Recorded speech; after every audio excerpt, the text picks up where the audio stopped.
Okay, fun times at OLF. We have the new drive lines. I'm going to go over what we have done, or what I have done so far with them. Here it is. This is what it comes with. This is the same unit that came on the part that I went all the way to Texas and picked up. That just so happened to be the wrong part. Kind of annoying, but it is what it is. And to me, it goes on the scrap pile. This is what I really needed to have on here, which is the overrunning clutch. And yesterday I fought and swore, cursed and swore some more, and couldn't even make a video because YouTube would demonetize my life, let alone my YouTube channel, for all the cursing that I did about that. So, but today, on today's menu, is to fix a Bendioli and Pavesi fuck up. And the reason I say it's a fuck up is because they want to fuck up farmers and other people that buy these drive lines. And I will show you what they do to make your life a living hell and cost you literally tens of thousands of dollars over the lifetime of, say, one of these things. So we will go step by step on how to correct that problem, and such is life. I would like to add that the shield from Krone, this particular shield here from Krone, they charge you like $700 for it. Bendioli and Pavesi shield, like 700 bucks. Get it from the guy that I get it from, and it isn't $700, it's $200. But in the long run, you really don't want to break one of these things because you have to run it with it. If you don't, it wraps hay around the drive line, causing major, major issues. So with that all being said, the whole idea here is to actually maintain this guy and not have problems with the main shaft. So maintain your shields and maintain this shaft to the point where it is not going to cost you $5,000 from Krone to get it replaced. But the first thing I'm going to do is actually stretch this out. Now, I have hurt my shoulder. The other day, I think, well, if you've watched my video in the last couple of days, you'll know that I had something break in my arm. It's that... Okay, careful with that. Anyway, what I did was I was pushing on a wrench, and it was my right shoulder that I screwed up. But, you know, such is life. Whatever. What am I going to do? Am I going to cry and complain about it? Probably. But what I am going to do is I'm going to tell you that it was out of socket somehow. Something was out of place in my shoulder. It is sore from here right out to the tip of the shoulder, from here to here. And yesterday, while I was steering my truck, I forgot what I was doing, and it was quite painful, but it felt really nice after I did it. I took it and I went like this with the steering wheel, and something went kind of crunch, like Snap, Crackle, Pop, Rice Krispies. Now I feel a lot better. It's just sore from being out of place. So anyways, let me get you turned around here, and I'll show you what I got to do. So first things first, I got to take out these screws here, and then I got to take out these screws here. I am not going to put that on film because it takes too damn long. So I will be back to you when I'm done.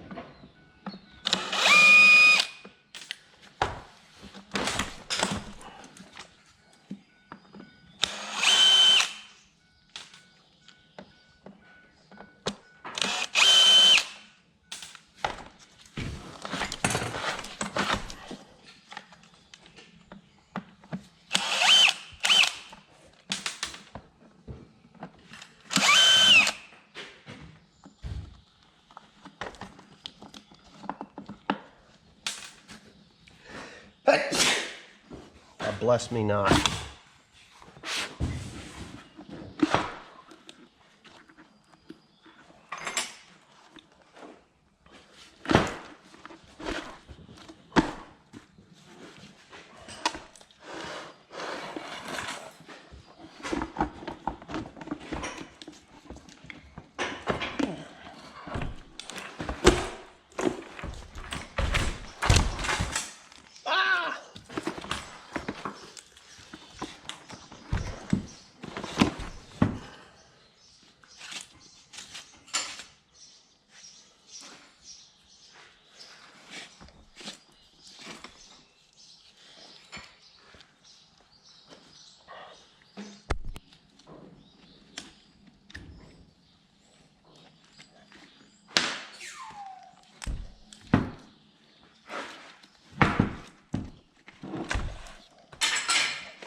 Yet this little clip has to come out right there. Yeah, don't lose it. Oh, it can be.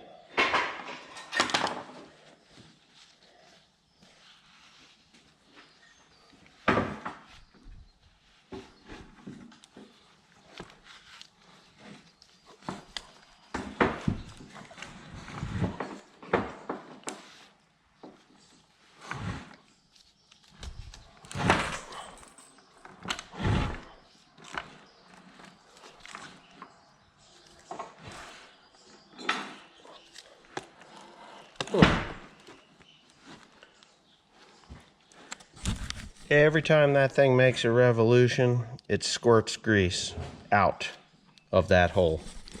Watch this. Did you see that? Got double. Every revolution, grease out of that little hole. We cannot have that, can we?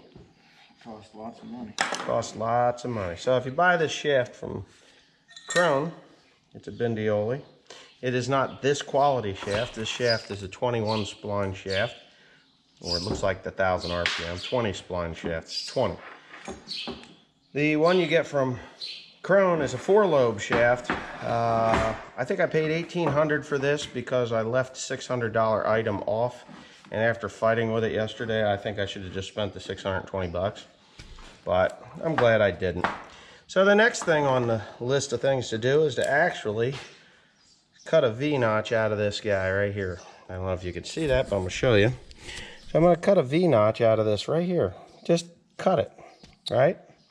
What I'll do is I'll drill a small pilot hole down, and then I will drill a bigger pilot hole down. And then I'm going to thread that, and I'm going to tap it.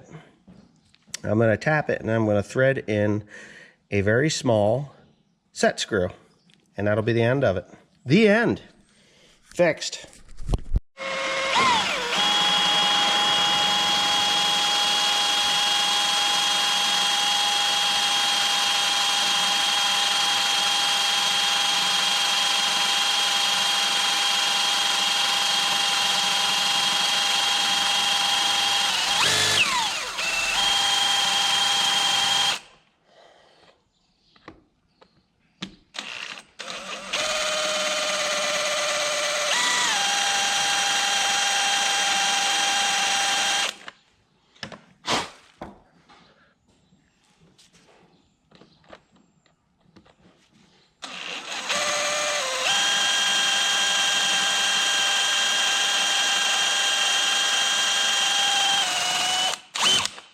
Hey, you know, if you can put, what tractors do we have? We got this 8120, right? Yeah. What other fast tractors do we have? We don't have anything. No. If we could put the 6210 on. Oh, the 62, but I have to take the loader off of it. I want to put that sprayer that has the 2,4-D and water in it. That's got to go. But I want to go up to that property that's up there that you only put a little bit of fertilizer on, the one with the big house. Yeah, yeah. And hit that with 2,4-D. I want that out of there. And I got to put fertilizer on. So if you can put it on that one and this one, I don't know if you want to put it on yours, it's fine. That one and this one, we can hit Lionel Bell tomorrow in the rain. Okay. And then we just take those 2 sprayers over there and knock it out. Because Steve won't be back here till tomorrow night, the earliest. Yeah, he said tomorrow, so I imagine about the same time. Yeah, about the same time we're done. I want to get these things done so that. What's next? This and the stack wagon? This and the stack wagon, yep. Unless you want, if you're ready, then you take that. But No, I won't be ready. I'll take this and the stack wagon. It's fine. The stack wagon's gonna have to. Yeah. I gotta go get them tires if they got them. Somebody's gonna have to go get them.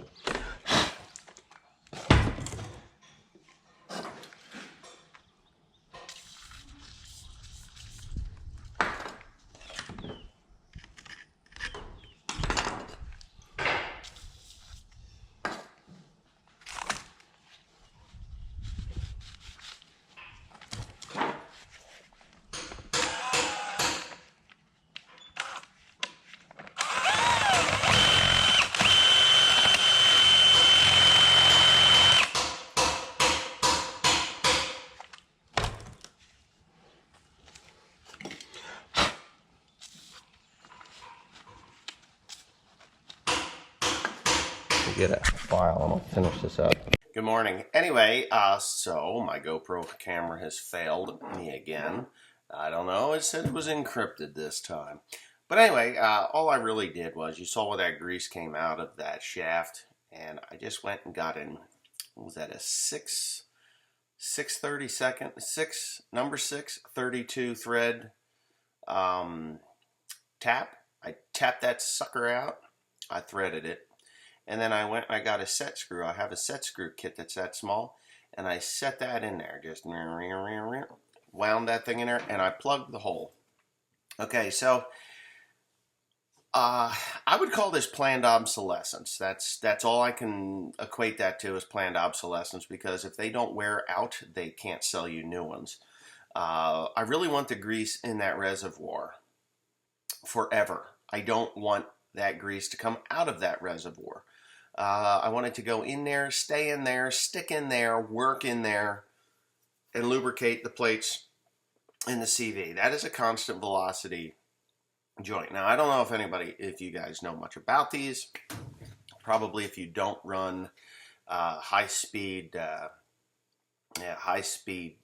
power takeoff shafts or things like that. They really run smooth, but they have to be within a tolerance. If they get out of tolerance, they start to wobble. And when they wobble, then they start to shake. And when they start to shake, that shield goes, bloop, gone. See you later. We're out of here. So what is there's an eye socket on either side of this this gizmo. So that you saw this joint. All right, so where your PTO shaft goes on to the tractor PTO shaft, there is a kind of a yoke that goes, well, it is a yoke that goes around, and on the end is a ball, and your one universal joint goes inside of the yoke, while the ball fits into a plate, a socket in a plate that rides inside a steel sandwich, which is that big wide thing that I was drilling the hole into that steel sandwich. All right, and that steel sandwich is very close tolerance to the plate. Now, on the other side, there is another yoke with a universal joint and a ball socket that fits into the other side of that plate. There's two sockets on each side of that plate.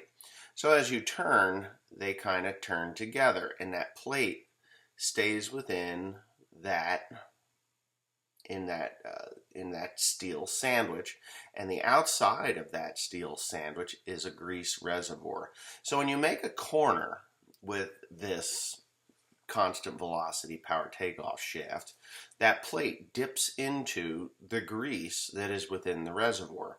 So when and then you straighten back out again, it's straight. It pulls the grease with it to lubricate the steel sandwich and the plate, reducing heat, friction, and wear. Heat is the killer of anything. If you have dirt on your transmission, you're going to blow your transmission. It'll get overheated, and you will actually separate the clutch discs, and it'll come apart. Hydros can't handle it. O-rings can't handle it.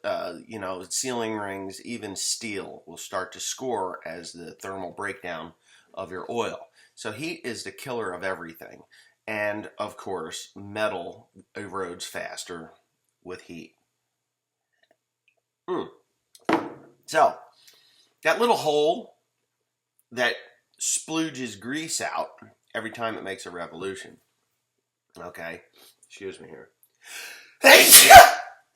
God bless no one.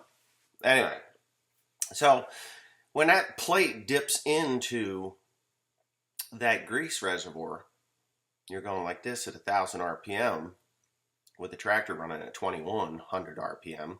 So that power takeoff shaft is running 1,000 RPM. So as that plate dips into that thing 1,000 times, it's shooting a small amount of grease bloop, bloop, bloop, bloop, out of that hole while you're making a corner. It says to grease that thing every 8 hours a day. Every 8 hours of operation. And they use the cheapest, shittiest wheel bearing grease that they can get their hands on when they put those together. That is the yellow, cheap, number 2 NLG grease that you can get. Now, I've used Schaefer's grease in there. Schaefer's has Molly in it, which is, to me, holds things together it fills in the divots and creates a slippery surface. It's a clay type or metal. Moly is, I think, a heavy metal. Lithium is a heavy metal. So anyway, I was using the Schaefer's high-speed synthetic. Seemed to work better than the Crimson grease that I was getting. That was a lithium-based grease, or a lithium-infused grease. The best stuff that I've used is SIG 3000 by Worth. W-U with the two little dots. Worth. I believe it's German. I will show that in a later video, probably a video I'm going to do today because my camera screwed up. So tomorrow's video, you're going to see the second half of what I've done here because it just didn't come through. But SIG 3000 by Worth is guaranteed not to pound out. I've featured it on my channel before. You can take a glob of that grease, put it on a steel plate, smack it with a hammer, and it will not go flying in every direction like any other grease I've ever used, including Schaefer's and Crimson, Valvoline Crimson, or any of these other Rotellas and all these other fancy pants grease that claim to be guaranteed not to pound out greases. Yeah, they pound out. The elasticity of the SIG 3000 is second to none. The craziest thing I've ever seen. If you took a handful of it, went like this, it would look like a handful of spider webs coming across, and it wouldn't come apart. It's just amazing stuff. I've used it in the past. It's very expensive. It's like $16 a tube. I got it for $14 and change. It cost me just under $500 for 30 tubes. And the reason I stopped purchasing it was because I couldn't keep the guys from putting it into everything. If it was in a grease gun, they would just run that grease tube out and then get some cheap grease and put into the grease gun that I had designated for the Worth SIG 3000. Yeah, that's great grease. So anyway, I have threatened their lives because it's gotten a whole lot more expensive than it used to be. It used to be $9, and it went to $12. Now we're up to $13 and $16 if you buy it from a retailer or someone, say me. I can get it for $14 and then I can sell it for $16, and that's within the tolerance of the company. I won't do that though because I'm trying to become a dealer for it. I would really like to be a dealer for it because it's such a pain in the ass to get it. But anyway, if I was to become a dealer, maybe you guys would want to purchase it from me, and I wouldn't charge you $16. I would only charge you $15. But you would not be wearing out your constant velocity drives and other very expensive stuff, and loaders. This stuff is perfect for loaders because that is really what it's designed for, is the loaders pound out. When I used it in the loaders, you just greased it once a year. I'm not kidding you. This stuff was in there for a long time. It will withstand 500 degrees. It will not sling off until everything hits like 500 degrees. It turns to like an oil, a very sticky oil when it's hot, but it does not sling off. I never had it coat the inside of the outside of my tractor like every other grease that I've used. So anyway, I'm done talking about greases for now. I hope you enjoyed this video. I'm going to give you the second half of this probably tomorrow. So if you enjoyed this, just say in the comment section, I want to see tomorrow's video, because today we're changing tires on the stack wagon, and let me tell you, this is going to be comical. I think I need 2 cameras because these tires suck. They're an 18 ply 16-1. They're for the old stack wagon, and they are stiffer than a board and just nasty as hell to put on. And Timothy is just going to be going nuts because it's going to be hot, it's going to be sticky, and it's going to suck. So Tim's Temper 23 is coming up next. Thank you for watching. Please comment, rate, subscribe, and please leave your comments. I love them. Good, bad, or indifferent, put them down there. Thumbs up will help too. Thank you.